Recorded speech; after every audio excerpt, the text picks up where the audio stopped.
안녕하세요.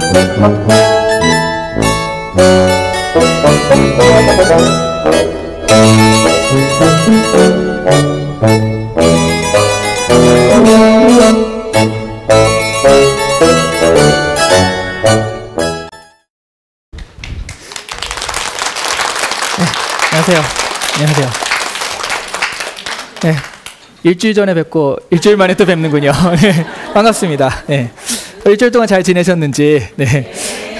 자, 저번 시간에 이어서 이제 또 어떻게 원하는 인재가 되는가, 결국 이거죠. 네, 인재를 만드는 거니까요. 어떻게 원하는 인재가 되는가, 이런 것들 좀 보려고 하고요. 저번 시간에 우리가 봤던 것들은 사회가 원하는 인재의 방향이 이런 것이다. 그리고 이미 가고 있다. 그러니까 지금 우리는 너무 이제 뒤쳐져 있지만 생각 자체가 사실은 사회는 이렇게 변하고 있고, 그래서 이미 그런 변화들이 이렇게 오고 있다. 대학의 구조조정부터 시작해서 이렇게 진통을 겪는 이유가 옛날 방식의 사고방식과 지금의 원하는 것들이 다르기 때문에 거기서 일어나는 것들이다. 이렇게 좀 저번 시간에 그 정리를 했었고요. 어떤 방향성이라는 이런 걸 좀 같이 좀 이해를 했다라고 저는 믿고 있습니다. 맞죠? 갑자기 자신감이 툭 떨어지셨네요. 네. 자, 일단 들어가서요. 일단 여기 들어가서 이 차이를 한번 보자라는 거죠. 척척 박사와 스마트한 인재의 차이. 이게 무슨 차이냐면요. 옛날에 우리 어렸을 때 그 인재상은요, 척척 박사였어요. 딱 물어보면 다 아는 거죠. 물어보는 것만 다 알고, 우와, 저 사람 왜 저렇게 아는 게 많아? 막 이런 것들. 그죠? 그래서 그때는요, 시험도요, 다 외우는 거예요. 암기. 여기서 여기까지, 자, 시험 범위는 여기야. 그러니까 이거 외워. 팍 하고요. 뭐 사실 이런 것도요. 동굴 속에 처박혀가지고 뭐 3년 동안 이렇게 이것만 보고 막 그거 가지고 이렇게 그대로 암기해서 쓸 수 있으면은 그 합격이 됐단 말이죠. 자, 문제는 뭐냐면 이런 친구들은요, 굉장히 많이 알고요, 똑똑해. 그런데 적용력이 없어요. 그럼 어떻게 되냐면 어머니도 이제 가끔 관공서나 아니면 그 대기업이나 이런 데도 가면요, 뭔가 좀 컴플레인, 소비자로서 이건 이렇지 않습니까? 라고 하면 거기에 맞춰가지고 상황이 이러면은, 아, 그거는 살짝 이렇게 좀 해줘도 되는데, 저 규정상 그럴 수 없습니다. 그쵸? 아, 그래도 이런 상황에서는 좀 이렇지 않아요? 라고 하면, 저희 센터장님과 얘기해야 될 것 같은데요. 제가 딴 데 돌려드릴게요. 턱 갔다가. 저희 소관이 아닌데 저쪽으로 가세요. 턱 하고, 가고. 그쵸? 규정이 안 되는, 원리가 그게 아닌 거죠. 이렇게 되는 거예요. 규정, 규칙, 원리, 원칙은 정확하게 있어. 근데 그걸 벗어났을 때 그걸 어떻게 적용하는지에 대한 없어요. 왜냐하면 외우지 않았으니까. 매뉴얼에는 규정밖에 없으니까요. 이 규정에서 벗어난 상황이 있을 수 있잖아요. 또 현대가 또 굉장히 다양해졌으니까. 그렇죠? 지금의 인재는 말이죠. 스마트한 인재라는 건 규정 외에 다른 것들이 벌어졌을 때 그것들을 어떻게 잘 해결해 나가는가, 여기에 더 초점이 있어요. 규정이나 원칙은 알겠어. 그런 건 지켜나가면 좋은데요.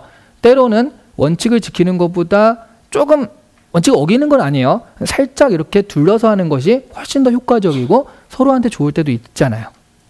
그렇죠? 그런 부분들을 정확하게 판단해서 자기가 가장 좋은 해결책을 제시하는 게 스마트한 인재예요. 약간 좀 어렵게 얘기했죠?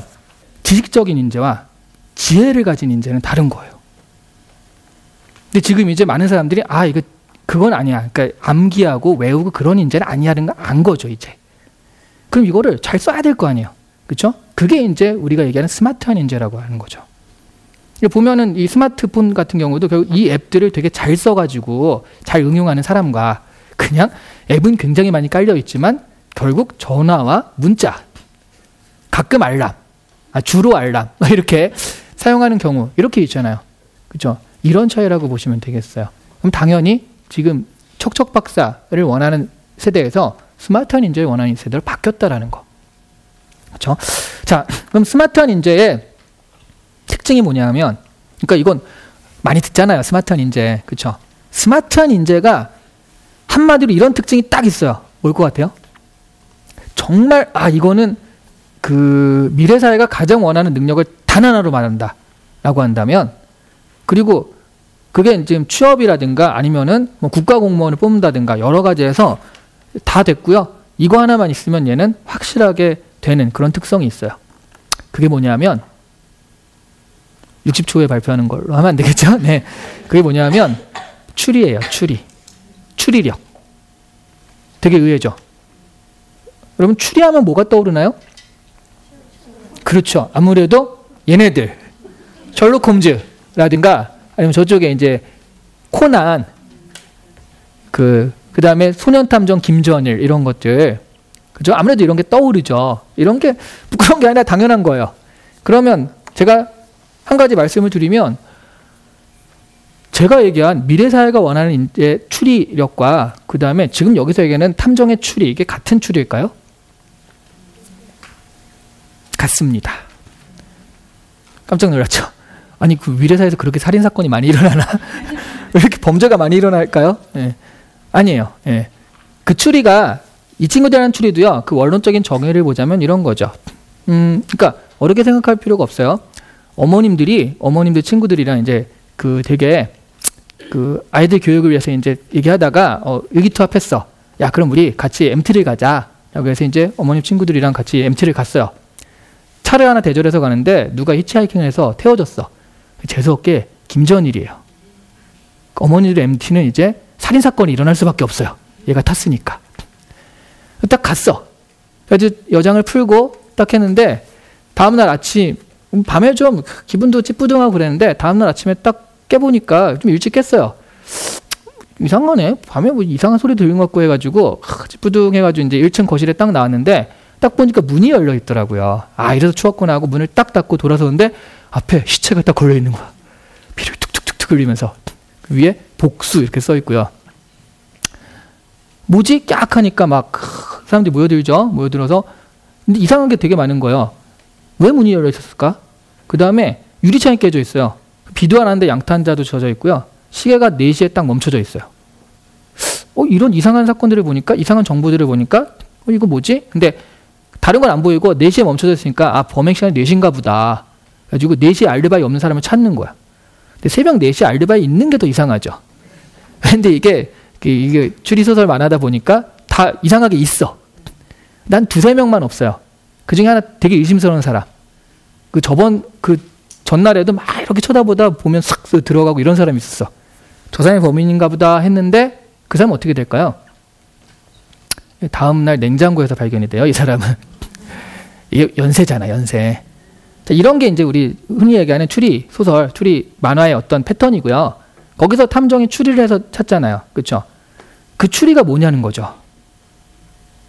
자, 범인은 누구라고 밝혀냈어. 근데 모여가지고요. 범인은 당신입니다. 그러지 않아요. 다 모여가지고요. 그날은 이런 일이 있었습니다.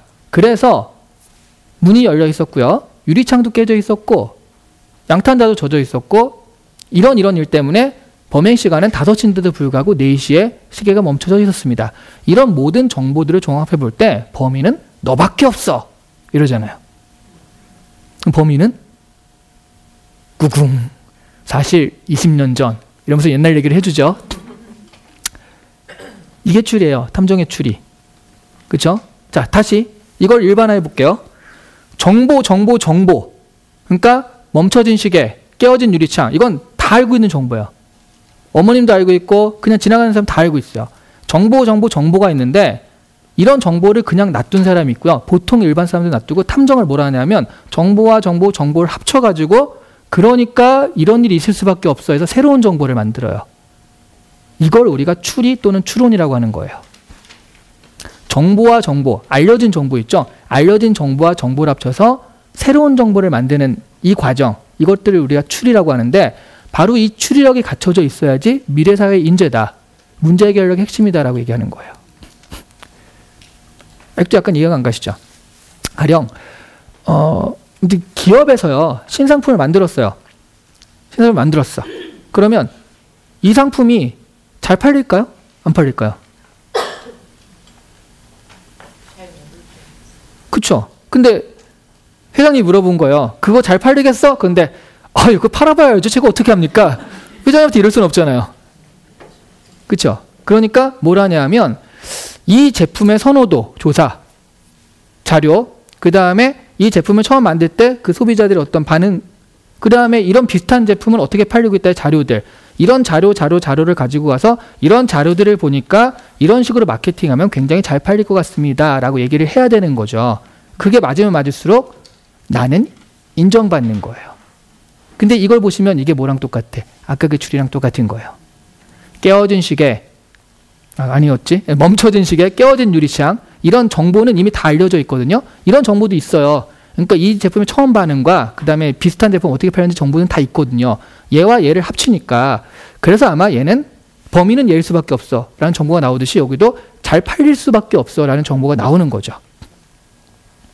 좀 더 쉽게 얘기하면 어머님들이 뭐 부업으로 커피숍이나 한번 해볼까? 라고 해서 그 어머님도 지금 동네에다 커피숍을 하나 내려고 해요. 내겠어요? 안 내겠어요?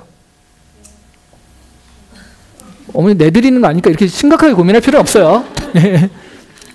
근데 지금 얘기할 때요. 순간 에이 난 낼 거야 안 할 거야 라는 게 아니라 순간 어머님들 머리도 이렇게, 그러니까 눈도 살짝 이렇게 올라가면서 생각을 하게 되는데 무슨 생각을 하냐면 지나다니는 인원 그 다음에 경쟁이라고 할 수 있죠. 이미 이런 게 있고 아니 큰 프랜차이즈가 들어와 있고 하는 식으로 나름 내가 알고 있는 정보를 총합해 가지고요. 된다 안 된다를 결정하거든요. 그게 맞으면 맞을수록 나는 돈을 버는 거예요. 이렇게 있지만 이런 컨셉은 없단 말이야. 그러니까 이런 컨셉을 했을 때 아마 이게 인기를 끌 수 있을 거야. 이게 맞으면 대박이 나는 거고요.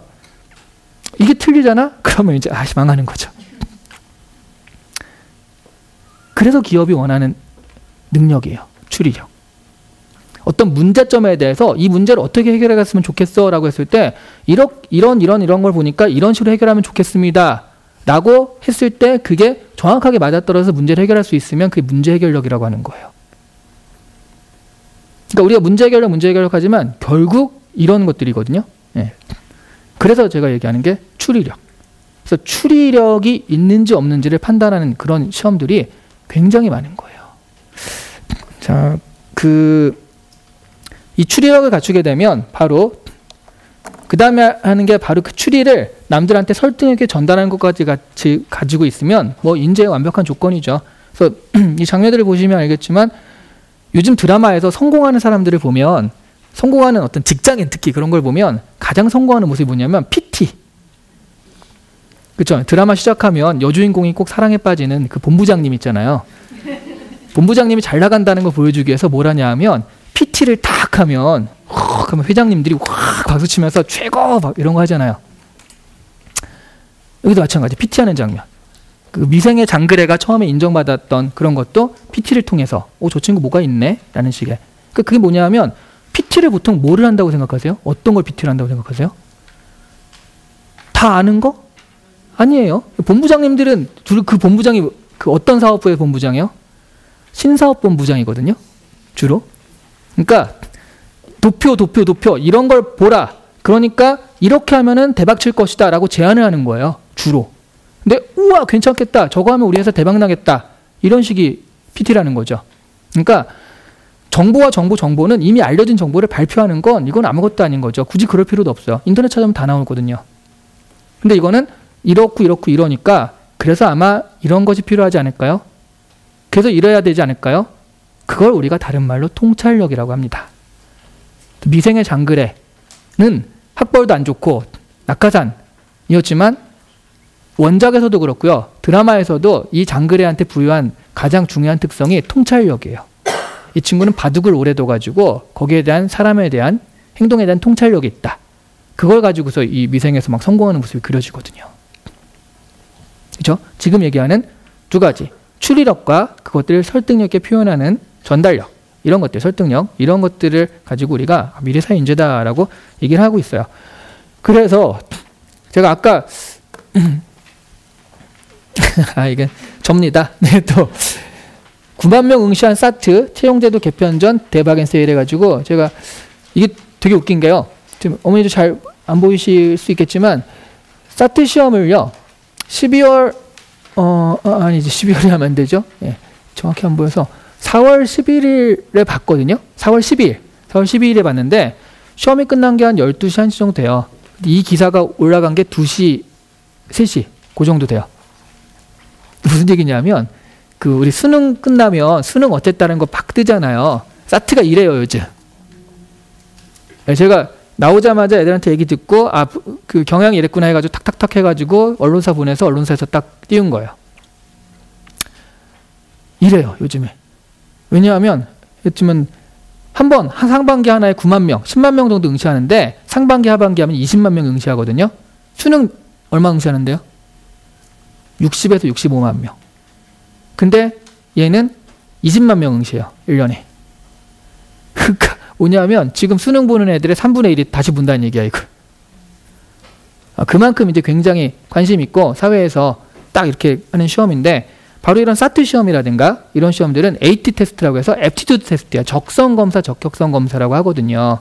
그런 시험들이 어떻게 구성되는지를 좀 볼게요. 이런 문제예요. 웃기지 않아요? 다음 가나다의 전개도를 이 스마일 면이 전면에 오도록 접은 후 주어진 방향으로 회전한 후 붙인 그림으로 올바른 것은 뭔 얘기인지도 모르겠죠. 뭘 물어보는 거야 하는 그런 문제인데요. 생각해 보시면 그랬잖아요. 지금 사트는 이제 삼성에 들어가기 위한 시험인데 우리 애들한테는 한마디로 이제 입시의 서울대나 마찬가지인 거죠. 입시의 서울대나 마찬가지인데 그럼 굉장히 중요한 시험일 거 아니에요. 그런데도 불구하고 특히 이런 장난 같은 시험 문제를 보고 있다는 거죠. 원래는 그래서 이게 무슨 얘기냐면 가의 전개도를 갖다가 이 붙여. 지금은 이제 전개도인데요. 그걸 붙여가지고 공간 형태로 만들어요. 그러면 저기 스마일면이 앞쪽으로 이렇게 올 수 있잖아요. 스마일면이 이렇게 동그랗게 눈 이렇게 돼가지고 앞에 딱 쓰면은 어떻게 생긴 모양이 나올 거잖아요. 그 위로 한 칸 돌린다는 건 그 모양의 공간을 이렇게 꼭 한 바퀴 90도로 이렇게 돌린다는 얘기예요. 두 번째 도형에서는 저거를 합쳐가지고 스마일면 한다면 위로 3칸이라는 건 이렇게 3칸이니까 결국 거꾸로 한 칸이라는 얘기겠죠. 그 다음에 저거는 스마일면 앞쪽으로 하고 합친 다음에 오른쪽 3칸이니까 이렇게 3칸 돌리라는 얘기. 그걸 갖다가 합친 모양이 뭐가 나오느냐 이런 문제예요.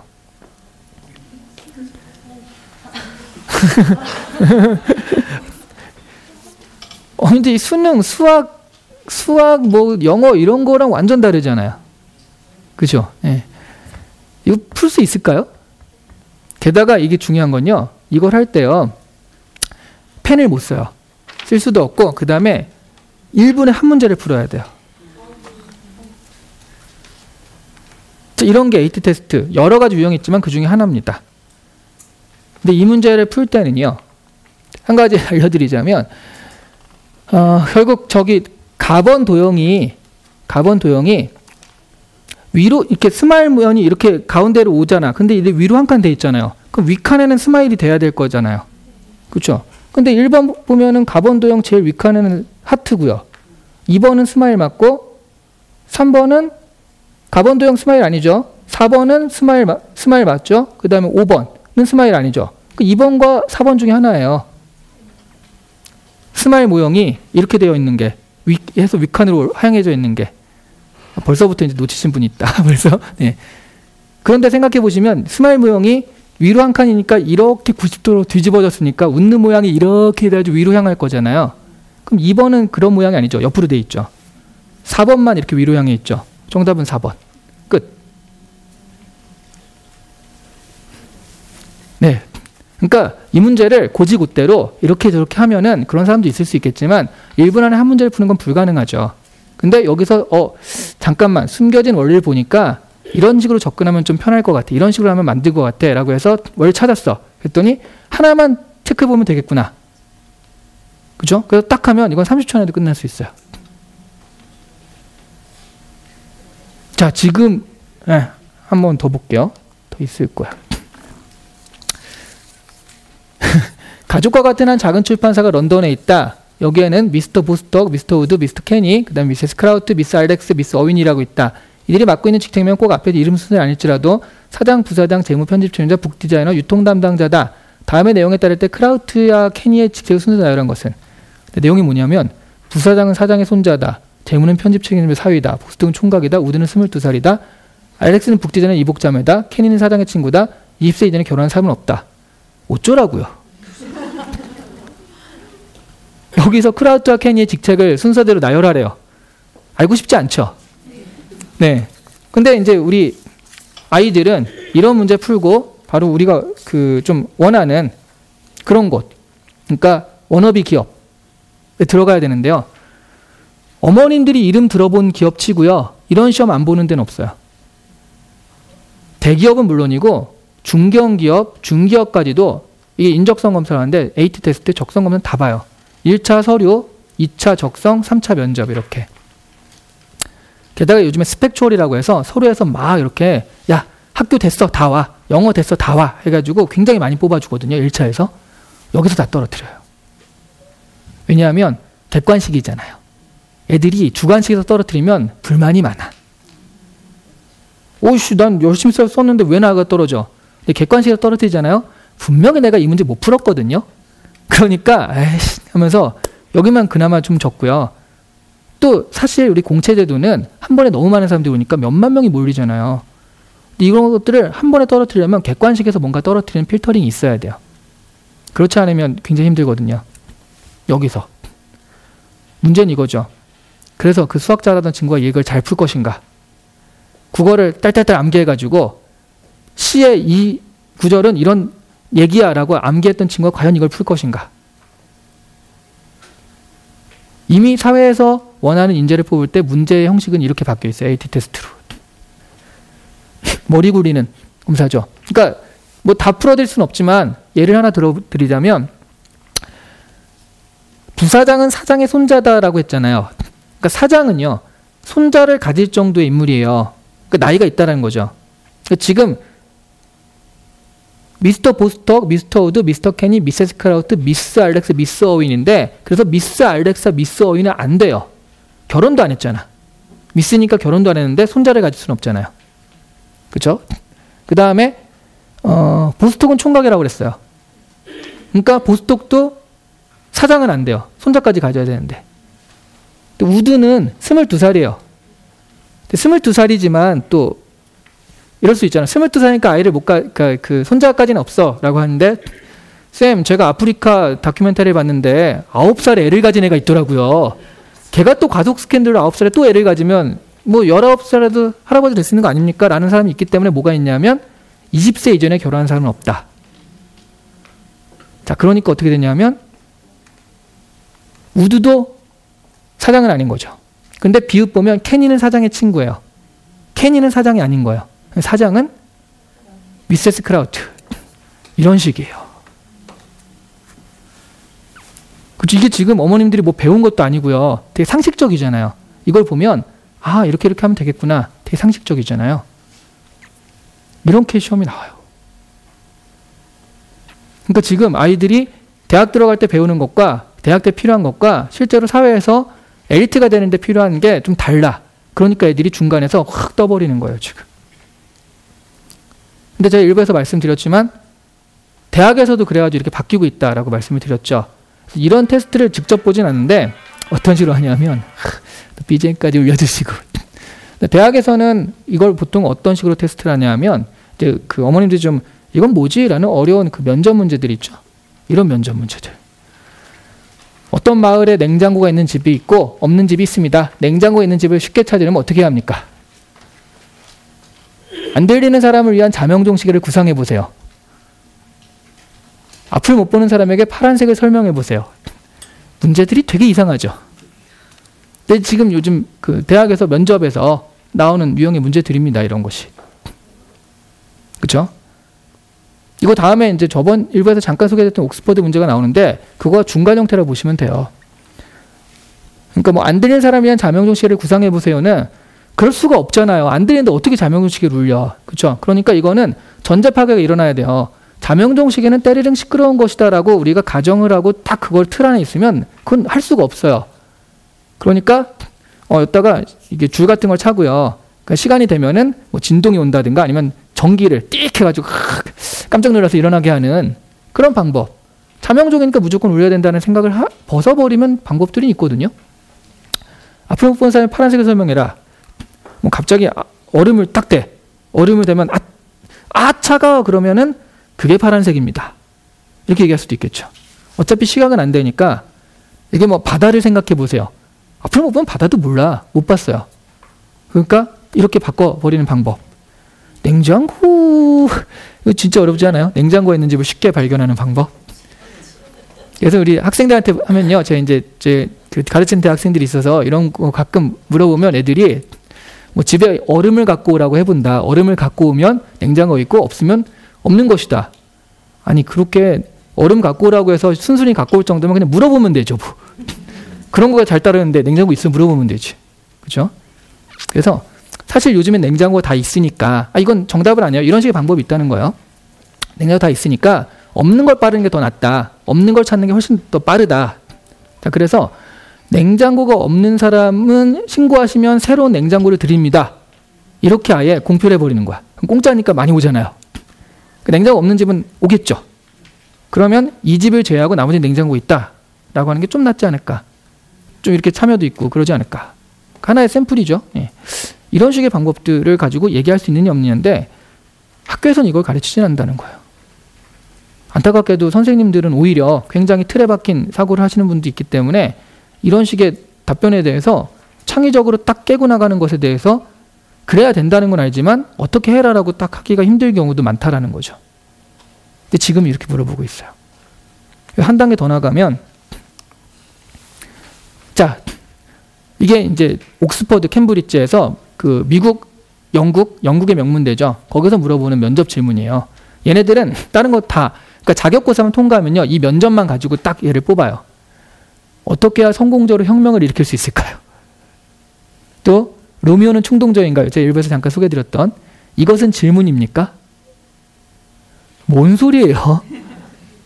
면접관이 앉아가지고 딱 처음에 나한테 면접 물어보는 게 이것은 질문입니까? 이렇게 물어봐요. 나는 어떻게 대답을 해야 돼요? 자, 이게 옥스퍼드 역사상 남아있는 굉장히 유명한 답변이 있대요. 이렇게 물어봤는데 이것은 질문입니까? 그랬더니 제가 말하는 걸 대답으로 여기신다면 질문이 맞았겠죠.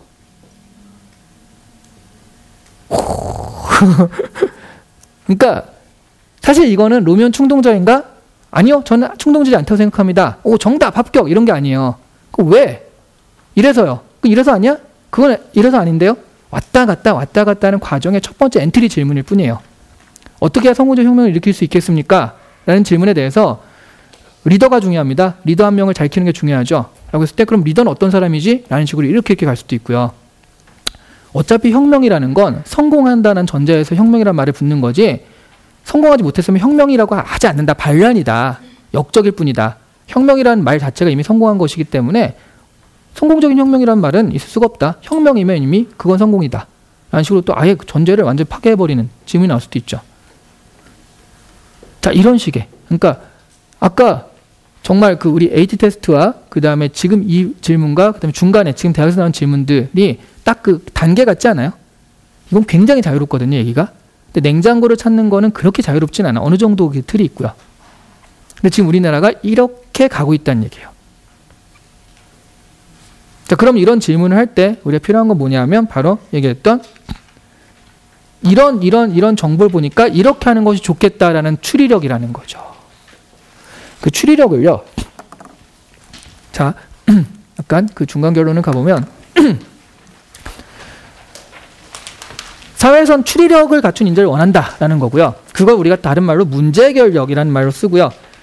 상위권 대학에서는 바로 그런 인재를 선점하기 위해서 굉장히 노력하고 있다라는 거죠. 사실 어머님들 이 지혜라는 건 어떻게 갖춰지는 것 같아요?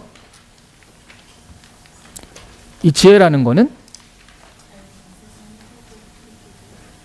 네, 결과적으로 정확히 이렇게 얘기할 수는 없지만 세 가지가 있는데 가령 제가 그 아침에 그 이사를 했다라는 말이죠.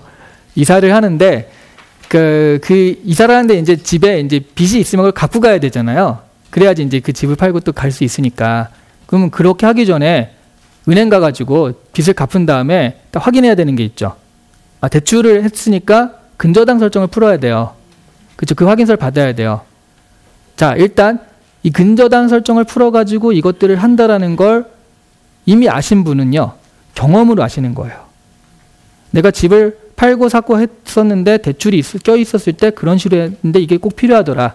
그때 한번 그거 안 해가지고 좀 약간 고생해가지고 지금 경험으로 아시는 분이 하나 있고요. 그럴 수가 있고요. 또 하나는 그 인터넷으로 빚을 갚는 데 보니까 근저당 설정에 대해서 그 직원과 상의해야 됩니다라고 써 있더라고요. 근데 그게 크게는 안 써 있어서 살짝 보였는데 그걸 보면 이거 좀 다른 건가 보다. 이 정보를 본 다음에 이게 필요한 건가 보다라고 해서 상담을 해봤더니 그렇다. 걸 알 수가 있겠고요. 저 같은 경우는 그러니까 이걸 못 봤어. 근데 인터넷에서 빚을 딱 갚은 다음에 생각해 보니까 그건 갚았다가 끝이 아니라 뭔가 확인증이 있어야 될 것 같더라고요. 그래가지고 은행에 가서 내가 방금 갚았는데 뭐 필요한 게 있냐라고 했더니 그러면 이거 하셔야 된다 하면서 근저당 설정 이런 걸 풀었다, 이거 신청했다는 걸 이렇게 주더라고요. 세 가지 방법인 거예요. 이미 알고 지식적 경험적으로 알고 있는 게 있고요. 어떤 해결에 대해서. 또 하나는 정보가 있어요. 정보들이 딱 주어지니까 그 정보를 본 다음에 익히는 방법이 있고, 세 번째는 그냥 내가 추론을 해보니까 이런 게 필요할 것 같아. 그러니까 이런 것이 필요할 것 같아. 그러니까 해야겠다. 이런 방법이 있어요. 어느 게 가장 바람직하게요? 첫째, 둘째, 셋째 중에. 세 번째요? 두 번째가 제일 바람직해요. 왜냐하면 세 번째 추론 추리라는 건 항상 맞는 것도 아니고 내 정보가 제한돼 있으면요. 이런 게 잘 되면 굉장한 인재가 될 수 있지만 더 좋은 건 그 추리를 할 때 정확한 정보를 바탕으로 하는 게 중요하거든요.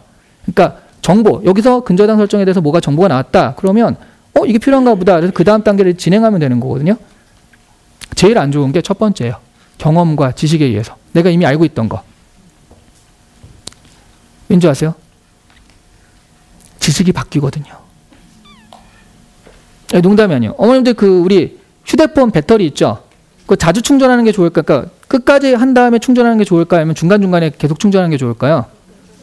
끝까지 한 다음에 충전하는 게 좋다고 알려져 있죠. 그게 3, 4년 전에 배터리 형식은 그렇대요. 근데 지금은 배터리가 다 바뀌어가지고 그런 식으로 하면 안 되고 중간중간에 충전하는 게 훨씬 좋대요. 이렇게 하면 수명이 더 빨리 줄어든대요. 그러니까 우리의 지식은 지금 3, 4년이 뭐야? 1년 단위로 내가 알고 있는 지식이 바뀌어요. 그게 너무 많은 거야. 그리고 그거 어떻게 다 외워요, 그걸. 옛날에 한 20, 30년 전에 그때는 한번 경험하고 지식이 있으면 잘 안 바뀌었거든요. 그러니까 계속 이걸 가지고 탁 하니까 참 마을의 현자, 그러니까 나이 드신 분들은 다 경험들이 있어요. 이걸 해봤던 경험도 있고, 에이, 저렇게 생긴 사람은 사기꾼이야. 사기꾼도 잘 가려내. 그죠? 다 경험들에 의해서. 근데 지금은 그게 바뀌어요. 그러니까 지식이나 경험을 바탕으로 그런 것이다라고 하기엔 굉장히 위험해요. 지금은 새로운 정보들이 주어졌을 때 그 정보들을 탁탁탁 한 다음에 그러니까 이렇게 해야겠구나라고 추리까지 하는 그런 게 이제 훨씬 더 중요한 인재다라는 거고, 그래서 사회에서 아까 그런 문제들을 보면 그런 식으로 문제가 나오고 그런 식의 인재를 지금 선호하면서 뽑고 있다라는 거죠. 자, 사회가 원하는 인재 조건을 그래서 분석해서 보자면 첫 번째는 그래서 정보 이해력인 거예요. 정보 이해력. 그러니까 정보는 방금 예를 들었듯이 되게 널려 있어요. 여러분 세계에서 가장 높은 빌딩을 궁금하면 어떻게 하면 돼요? 그렇죠. 네이버에 쳐보면 내공 두둑하게 걸면요. 애들 1위부터 100위까지 다 뽑아줘요. 그렇죠? 그러니까 지금은 외우고 다닐 필요가 없어요. 외우고 다닐 필요가 없고 그냥 여기 탁탁 하면 돼. 여러분들 사법시험 없어지고 로스쿨로 바뀌죠? 왜 그런지 아세요? 이게 사실 좀 더 복잡한 이유가 있긴 있는데 공부는 어떻게 다르냐면 사실은요 되게 암기잖아요. 여기서부터 여기까지 암기하고 1독하고 2독하고 3독 해가지고 딱 가는 거잖아요. 로스쿨은요 암기가 아니라 정보 이해력이에요. 로스쿨 들어갈 때 보는 시험은 언어 이해, 추리 논증 이런 것들이에요. 왜냐하면 사실은 연역적 체계, 그러니까 형법 3조 2항에 보면 이런 얘기가 있는데 넌 지금 이랬으니까 여기에 해당해. 그래서 징역 3년이야. 이게 연역적 체계예요. 대월리, 형법 몇 조 몇 항에 이게 있어. 그러니까 너는 여기에 해당하니까 너는 이거야. 약간 어렵게 되는데 이러면. 자, 연역적 추리하면 모든 사람은 죽어. 소크라테스는 사람이야. 따라서 소크라테스는 죽어. 이런 게 연역적 추리예요. 귀납적 추리는 소크라테스 죽고 플라톤 죽고 아리스토텔레스 죽어. 그러니까 사람은 다 죽나 보다. 이거거든요. 이게 뭐가 차이가 있냐면 연역적 추리는 모든 사람은 죽는다는 게 진리로 있어야 돼요. 그래야지 소크라테스가 죽는다는 게 확증이 되는데 얘는 꼭 그렇진 않아요. 그렇죠? 얘도 죽고 얘도 죽고 얘도 죽는다 해서 지금은 다 죽는데 과연 반드시인가라고 하면 꼭 그렇진 않죠. 괜히 어려운 얘기를 했다 싶은 생각이 지금 잠깐 드는데 사실은요 연역적 체계. 그래서 형법 3조 2항에 보면 이런 말이 있어. 그러니까 너는 여기에 해당하니까 넌 3년형이야. 근데 로스쿨 체계는 이게 이제 영미법 체계로 그 경험적 체계예요. 그러니까 얘가 3년형인 이유는 형법 몇 조 몇 항이 아니라 예전에 뭐 존슨 대 크레이머 사건에서 이런 판결이 난 적이 있고 잭슨 대 철수 사건에서 이런 판결이 난 적이 있어. 그러니까 기납적으로 보자면 얘도 지금 비슷하니까 너도 그런 판정을 해야 돼. 왜 이렇게 될까요? 이게 저거죠. 한마디로 FTA 때문에 세계 시장이 개방돼서 그래요. 우리 모두가 따라야 될 형법 3조 2항에 이런 말이 있다. 그게 이제 진리가 되려면요. 우리나라도 그래야 되지만 다른 나라도 그걸 따라야 되거든요. 우리나라 형법을 얘네들이 왜 따라요? 상법인데 우리나라 상법을 중국이 따를 필요가 없잖아요. 그렇죠? 칠레가 따를 필요가 없잖아. 그러니까 상법 3조 23항에 보면 이래야 된다를 얘네들은 지킬 필요가 없어요. 한마디로 모든 사람이 지켜야 되는 상위법이라는 게 없어요. 그러니까 지금 우리가 아는 연역적 체계로는 이게 세계적으로 나가가지고 대항할 수가 없어.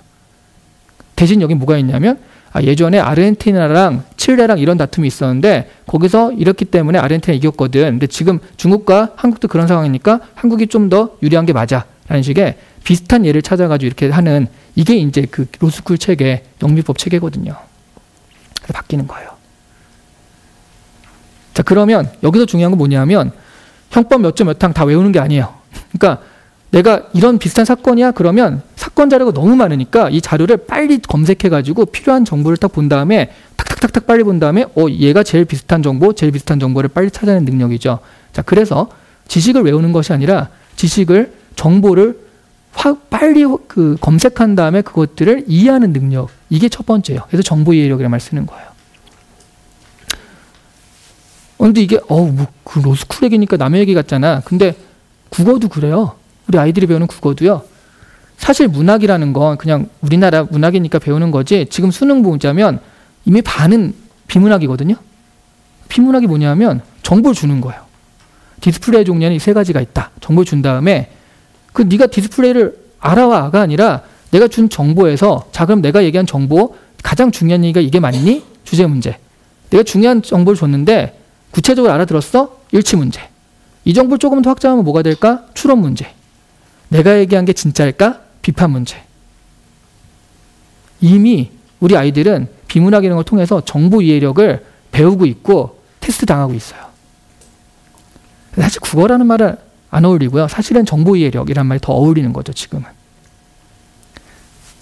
근데 이게 재밌는 게 뭐냐면 저걸 할 때 이제 약간 문제점이 우리 국문과나 국어교육과 선생님들은 논설문 설명문을 읽는 방법은 안 배우거든요. 문학을 배우죠. 근데 우리 문제의 반은 저거란 말이죠. 그러니까 사실은 별로 이렇게 정보 이해력에 대해서 많이 못 가르쳐줘요. 나는 보니까 알겠는데 이걸 어떻게 하면 알려줄 수 있을까? 이런 거는 좀 약해요. 그러다 보니까 약간 비문학이 되게 애들이 많이 틀리고 뭔가 하는데 어떤 식으로 해야 되는지 방법이 없는 거야. 그러니까 그냥 책 많이 읽었던 애가 유리하다 이렇게 될 수밖에 없는 거죠. 책 많이 읽었던 애가 왜 유리하냐? 아는 게 많아서냐? 아니에요. 걔는 나름 정보를 이해하는 능력이 이미 있는 거예요. 그래서 책을 읽었기 때문에 이런 정보는 이렇게 하면서 있기 때문에 그걸 적용하기 때문에 이걸 하는 거지 이 내용을 알기 때문에 푸는 게 아니라는 거죠. 왜냐하면 이거 자체가 물어보는 게 정보 이해력은 국어는요. 비문학은 너가 얼마나 많이 하냐가 아니라 지금 준 정보를 정확하게 빠른 시간 내에 캐치할 수 있는가를 물어보기 때문에 그 능력을 물어보는 거기 때문에 됐죠? 이미 하고 있어요. 그거는.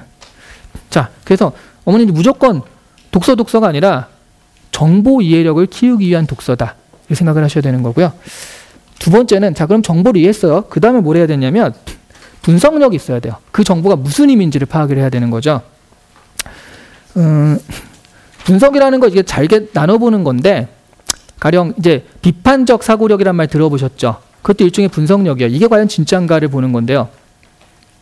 제가 예전에 대학교 3학년 때 되게 이제 남들 싫어하는 과목을 한번 들은 적이 있거든요. 고전 문학의 이해 막 이런 거.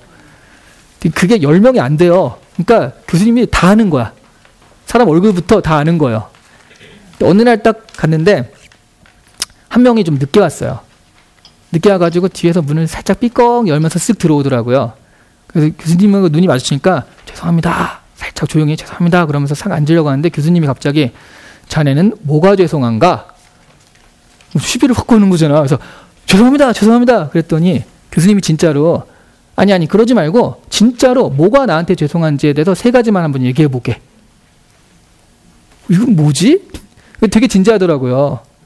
근데 생각해 보세요. 자, 대학교 수업 시간에 얘가 늦었어. 근데 교수님한테 죄송한 이유가 뭘까요? 생각해 보면. 시간이 늦어서 그래서 결국 손해는 누군데요? 교수님이 손해가 나나요? 아니죠. 얘를 기다렸다가 내가 이렇게 한 것도 아니고 수업은 수업대로 가는 거니까. 그렇죠? 예. 수업을 방해해서요? 그건 교수님이 굳이 왜 죄송한가라고 말을 해서 그렇지 그냥 슬쩍 해가지고 앉았으면 아무런 방해가 안 됐어요.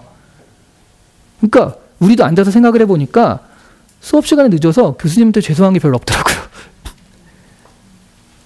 그 다시 한번 생각해 보면요. 그냥 내 손해인 거예요. 교수님 무슨 손해가 나야지 죄송한 건데 사실은 이제 무슨 예의라든가 그런 건 있겠죠. 근데 그냥 유용한 면에서 보자면 교수님은 손해가 없어요. 내가 멀쩡한 등록금 내고 내가 늦어가지고 내가 배워야 될 걸 못 배운 거예요. 그건 내 손해인 거예요. 그러니까 이게 왜 미안한 거지? 그러니까 이건 그냥 미안한 거야라고 받아들였을 때랑 왜 미안한 거지라고 생각해 보니까 이거 미안한 게 아니더라고요. 대신 늦으면 나만 손해야. 그 다음에는 내가 안 늦는 거예요. 그러니까 이 비판적 사고력은 넌 그래서 나빠, 넌 이게 틀렸어가 아니라 그래서 나쁘기 때문에 그래서 아니기 때문에 그러면 발전적인 건 뭐냐라고 다시 한번 생각해보는 이해를 위해서 필요한 거거든요. 자, 그런 것들을 우리가 분석력이라고 합니다. 그래서 지금 이 정보들을 가지고서 이 정보를 좀 더 활용할 수 있는 방법, 그럼 과연 진짜일까? 라고 생각해보는 거. 그런 것들이 표면은 이렇지만 그 안엔 또 뭐가 있을까? 갈라보는 거. 이런 것들. 그 예전에 서태지가 그 뉴스룸인가에 나와가지고 조용필 그 가왕 조용필이죠. 그 얘기를 하면서 나도 음악에 대해서 굉장히 미쳐있지만 정말 존경스러운 분이라고 하면서 예를 들었던 게 그 조용필 그 가수는 한 뮤지컬을 12번을 봤대요. 서태지가 와 굉장히 감명스러웠나 보다 그랬더니 그게 아니라 처음 보면서 일단 그 노래만 멜로디만 두 번째 보면서 베이스만 세 번째 보면서 드럼만 해가지고 악기별로 다 그걸 따로따로 들었다는 거예요. 그게 이제 통으로 탁 했을 때랑 또 분석해서 하나하나 이렇게 들었을 때는 다르다는 거죠. 그랬더니 지금 베이스가 좀 안 맞네 뭐 이런 것도 알 수 있고요. 이런 것들을 이제 분석력이라고 하는데 이런 건 약간 훈련을 통해서 그래서 비판적 사고력도 무조건 그건 아니야가 아니라 이러니까 아니지 않나요? 라고 합리적으로 비판을 제기할 수 있는 그런 것들도 역시 우리가 훈련을 통해서 이루어지는 거고요. 아마 비판적 사고력이라는 말을 많이 들으셨을 거예요. 근데 비판을 통해서 이런 사고까지 이르기 때문에 그렇게 얘기하는 거거든요. 자, 그 다음에 또 필요한 건 인사이트. 뭐냐면 통찰력이죠. 통찰력. 통찰력이라는 건 그러니까 지금 정보가 있어요. 그러니까 정보 이해력부터 정보가 있고요. 그 정보를 분석해 보니까 이 정보는 이런 것 같아. 그럼 그 안에 숨겨진 의미 찾기라고 보시면 돼. 인사이트는. 이게 무슨 의미냐? 우리 미생의 장그래가 그걸 발견하게 되는데, 그러니까 박 과장인가? 뭐 이런 좀 악역 같은 사람이 있는데 그 사람이 부정을 저지른 걸 발견하게 돼요. 그냥 하는 게 아니라 다른 사람 다 알고 있었어. 근데 뭐 저 회사에선 유난히 박 씨가 많다든가 또 이런 점을 다 살펴보니까 잠깐만. 그럼 혹시 박 과장님이 바로 그 사람? 이런 식으로 추론을 했는데 그렇게 하면 모든 게 맞아떨어지거든요. 그래가지고 굉장히 큰 부정을 잡아낸 적이 있어요. 그 다음부터 이제 얘가 인정을 받으면서 이렇게 되는 그런 드라마인데 중요한 건 그 정보들이 이미 다 있는데요. 그 안에 숨겨진 의미. 좀 더 쉽게 말하면 어머님들 또 이런 거 있잖아. 그 어머니 친구가 야 어디 가서 얘기하지 마. 너한테만 알려주는 거야. 이렇다는 얘기는 무슨 얘기예요? 나가서 널리 퍼뜨려 달라.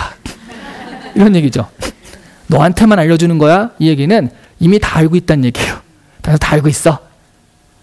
그렇죠? 이런 것처럼 약간 우리 아이들 요즘에 카톡 그런 거 유행하지, 마녀사냥 그런 거 유행하잖아요. 그러면 이 카톡을 보면 여기 나온 것과 의미가 다르잖아요. 소개팅 한 다음에 연락드리겠습니다. 그 얘기는 결국 다시는 만나지 말자. 이게 숨겨진 의미거든요. 이걸 모르면, 그러니까 다음에 연락드리겠습니다. 그러면 다음을 계속 기다리고 있어. 언제쯤일까요? 그게 헷갈리니까 마녀사냥에서 의뢰를 하는 거야. 이런 게 무슨 의미일까요? 이런 식으로.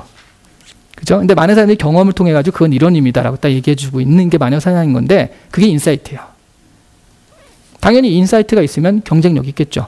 이것은 숨겨진 의미가 이거야. 저건 저거니까 이렇게 대응하면 돼. 라는 식으로. 그렇죠? 예. 자, 그래서 인사이트라는 것이 그래서 이제 필요하다. 이거 다 합치면 결국 뭐가 되냐면 아직은 아니다. 창의력이 되는 거죠. 창의력이라는 건 그러니까 여러분 창의력 되게 어렵잖아요. 창의적인 인재가 돼. 그러면 누가 그거 안 되고 싶어요? 그렇죠. 되고 싶은데 창의적인 인재는 뭔데요? 타고나야 되는 거 아닌가요? 창의적인 인재는요.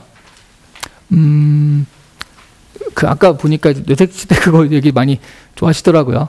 거기 예를 들어서 말씀을 드리자면 두 캐릭터가 있는데 하나는 전현무 캐릭터가 있고요. 하나는 랩몬스터라고요. 그 아이돌 가수인데 캐릭터가 두 개인데 둘이 완벽하게 딱 갈려요.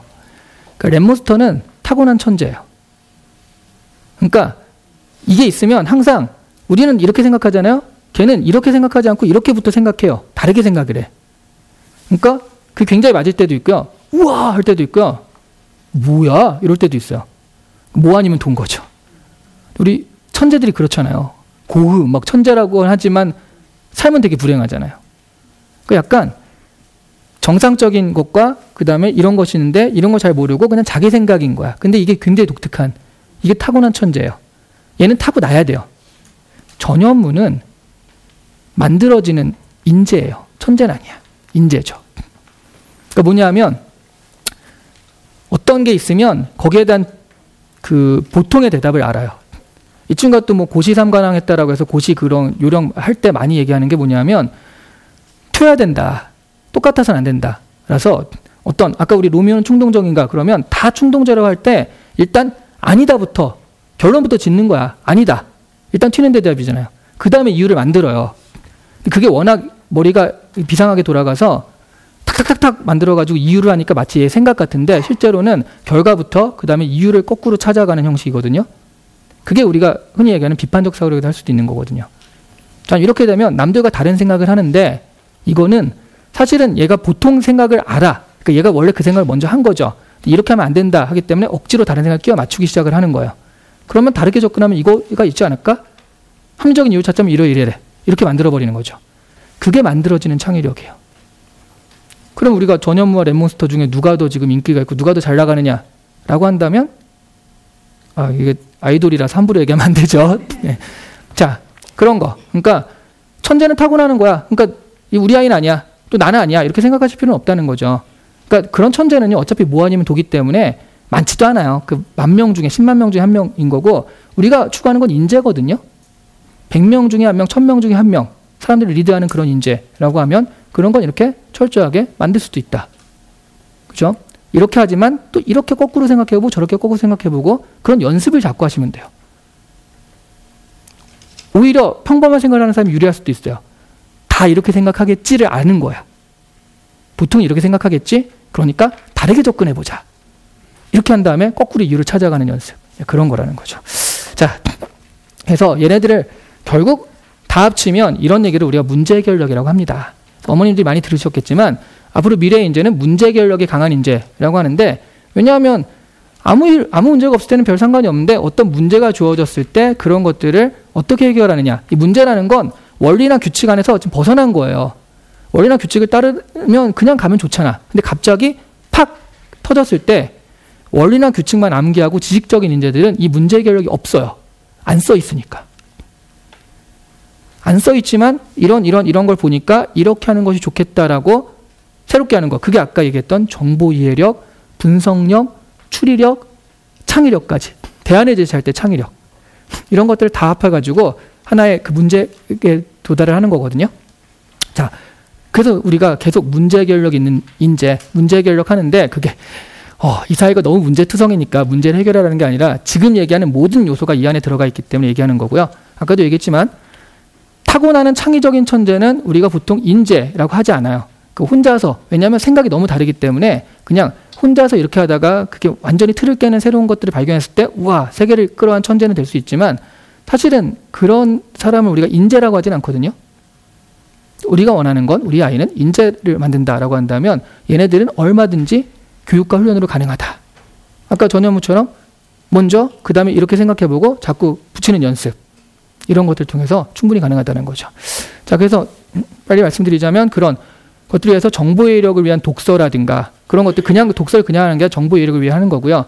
뭐 신문 기사 읽기 그런 거 하잖아요. 근데 그냥 하는 거 의미가 없어요. 이런 사건들이 일어났을 때 앞으로 무엇이 어떻게 될 것인가를 아까 그 무인 자동차 시대가 오면은 어떻게 될 것인가를 좀 더 한 번 더 생각해보는 추리력을 기르는 그런 식의 연습들을 자꾸 하셔야 되는 거고요. 실제로 이런 어려운 문제들 있잖아. 그 아까 그 대학에서 나왔던 그 면접 문제들 있죠. 그걸 탁 해보면서 너 같으면 어떻게 볼래? 과정들을 연습시키는 것들. 이런 것들이 뭐 토론을 통해서 하든 아니면 그 과제로 하든 간에 이런 것들이 이루어져야지 지금의 원하는 인재상으로 갈 수가 있다. 이렇게 말씀드릴 수가 있는 거죠. 자, 그래서 지금 그 대학에서는 물론 그 어느 정도 자격고사가 있기 때문에 자격 기준이 있기 때문에 그 국영수 점수도 중요하지만 좋은 대학 가려고 우리가 이렇게 열심히 하는 건 아니에요. 우리 아이가 잘 살았으면 좋겠어요. 행복했으면 좋겠어요. 그 조건 중에 하나가 우리가 좋은 대학을 생각을 하니까 뭐 대학 하면서 알아보는 건데 앞으로 미래는 이 친구가 어떤 일을 하며 어떤 직업을 가지고 어떤 성취를 이룰 것인가가 훨씬 더 행복을 좌우할 거라는 거죠. 물론 그 가운데 대학도 있으면 좋겠죠. 근데 그런 것들 지금 보니까 이런 식의 인재들이라면 리드할 수 있고 사회를 이끌어갈 수 있는 인재가 되기 때문에 아마 이 친구가 앞으로 살아갈 때 굉장히 도움이 될 것이다. 이렇게 생각할 수 있다라는 거. 그러니까 대학도 이런 식으로 아이들을 선발할 수밖에 없다는 거죠. 그러니까 이상한 면접 문제도 되고요. 그러니까 아이들을 좀 그런 식으로 지금만 보지 마시고 앞으로의 그런 걸 보시면서 이런 것까지 할 기회가 있으면 많이 좀 시키시고 권장하시고 그다음에 그런 그 추리나 이런 것들 되게 이상한 거 빠지지 마가 아니라 그런 것들이 필요한 거니까 그런 것들을 실제로 그 현실에서 응용할 때 어떻게 할 것인지 좀 이렇게 보시라는 거죠. 자, 우리 아이들은요. 어머님들의 역할은 그런 것 같아요. 아무리 공부해도 애가 하기 싫으면 안 하잖아요. 그 이미 그 아이 뒤통수에 공부해라고 하는 순간 이미 그건 아무것도 아닌 거죠. 훅 흘러가는 거예요. 그럼 포기할래 라고 하면 그럼 나중에 아이가 원망해요. 그때 왜 나를 다그치지 않았냐. 애들이 어려서. 그러니까 사실 어머님들이 지금 할 수 있는 건요. 기회를 제공해 주는 거예요. 내가 대신 공부해 줄 수도 없고 공부하라고 막 한다고 해서 애가 또 하는 것도 아닌데 기회들을 제공해 주면 그러다가 어느 순간 애가 팍 바뀔 때가 있어요. 제 동생도 중학교 2학년 때 그 아버지한테 각서를 썼어요. 공부하라는 소리를 안 하면 내가 앞으로 뭐가 되든지 아빠를 원망하지 않겠다. 그리고 난 펑펑 놀겠다. 그러니까 원망하지 않겠다는 각서를 썼어요. 그리고 정말 펑펑 놀았어. 우와, 중학생이 저렇게 놀아도 되나 할 정도로 놀았어요. 근데 얘가 고등학교 1학년 때인가 그 되게 우연히 너무 심심하니까 친구 따라 학원에 갔다가 되게 롤모델 선생님을 만난 거예요. 그래서 연대를 나왔거든요. 그랬더니 갑자기 수학을 하기 시작하는 거죠. 근데 원래 이제 국어나 영어는 좀 했어요. 했기는 팝송 좋아하고 막 그러니까 했는데 수학을 좀 하더니 점수가 쓱쓱 하더니 결국 마지막에 어디 갔냐면 서강대를 갔어요. 근데 어쨌든 지가 이제 어떤 기회가 됐을 때 기회를 찾아서 하는 그런 것들이 있다 보니까요. 자, 그래서 우리는 결국 지금 얘는 왜 이러지? 라고 일찍 포기할 때도 아니고요. 그렇다고 너무 내가 하는 대로 막 할 것도 아니고 지금 많은 기회를 제공하면서 그 기회 가운데 아무래도 기회가 많으면 확률도 많을 거 아니에요. 그 기회 가운데 어느 순간 나도 이렇게 하면 좋겠다라는 그런 걸 설정할 수 있었을 때 아이가 나중에 우리가 원하는 좀 바람직한 모습을 가지 않을까. 또 그렇게 또 자기가 능동적으로 해야지 성취도 더 크고요. 그리고 어머님한테 진짜 그런 기회를 줘서 고맙다라고 감사할 수도 있고. 네, 좀 그래서 많은 기회를 제공하시면 좋겠고요. 지금 우리가 여기 와서 듣는 것도 또 새로운 얘기들이니까 이런 얘기들도 할 수 있으면 또 아이들한테 좀 많이 전파해가지고 새로운 기회를 가지시는 게 좋을 것 같습니다. 괜찮았죠? 네. 재밌지 않았어요? 네. 별로 재밌지 않은 그런 너무 이게 TV 막 그러니까 그 얼굴들이 굳어 계셔서 다음에 이런 카메라 없을 때 좀 이렇게 편하게 하시면은 좀 더 좋게 부드럽게 할 수 있을 것 같네요. 자, 그럼 저는 여기까지 하고 마치도록 하겠습니다. 감사합니다.